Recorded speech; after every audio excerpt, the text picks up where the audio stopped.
সারা দিচ্ছে না। তাই উনি আমার স্টাফ বা ওনার স্টাফও ধরে নিছে যে হয়তো ব্যথার কোনো ওষুধ খেয়েছে, যার কারণে আমরা সাধারণত জানি যে ব্যথার ওষুধ খেলে খেলে ঘুম পায়, যার কারণে তো ঘুমে আছে।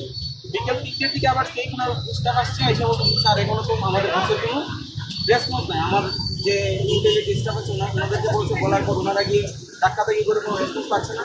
তারপর ওনারা ওনাদের ভাই প্লাস আমাদের হোটেলের মালিক সবাই আসলাম, আইসা দরজাটা একটু ফাঁকা করে, আমরা ভাঙি নাই, দরজাটা ফাঁকা করে দেখলাম যে তিনি সুইসাইড করছে এরকম একটা অবস্থা। এবং সাথে সাথে ওনার ফ্যামিলি মেম্বার্স নিয়ে আইসা আমরা প্রশাসনকে খবর দিই, প্রশাসনের যে ব্যবস্থা নিবে ওই মোতাবেক এগুলো চলবে আর কি। আমরা এটুকু জানি বা আমাদের কাছে থেকে আপনারা গিয়ে দেখছি।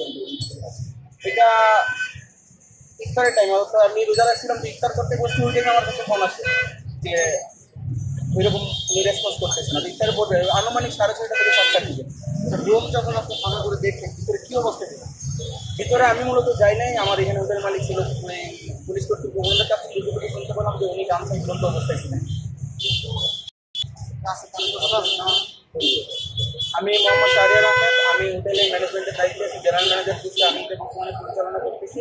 এবং আমার টোটাল 9 জন স্টাফের মতো আছে। আমরা 4তলা হোটেল 10 টাকা নিয়ে আমরা হোটেলটা পরিচালনা করতেছি। হোটেল সিলেটের মধ্যে লোয়েস্ট প্রাইজে আমাদের এখানে রিজনেবলের মধ্যে আমাদের হোটেলের রুমগুলো পাওয়া যায়। আপনার দুপুরে ঢুকতে দেখতে পারবেন যে ফার্স্টেই লোয়েস্ট প্রাইজের মধ্যে আমাদের হোটেলটাই রয়েছে।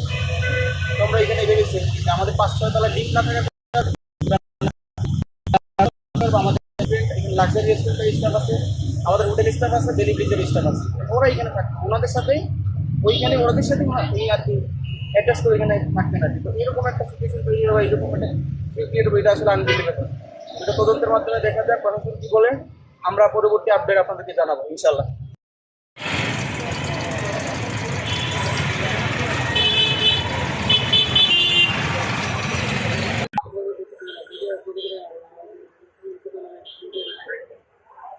भाई भाई डाल दो डाल दो डाल दो डाल दो डाल दो डाल दो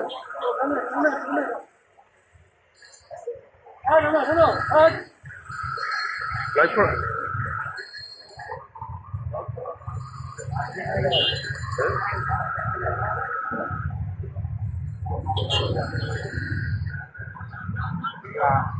ऑटो होल्डर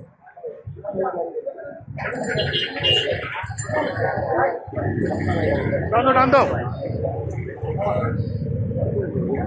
डाल दो डाल दो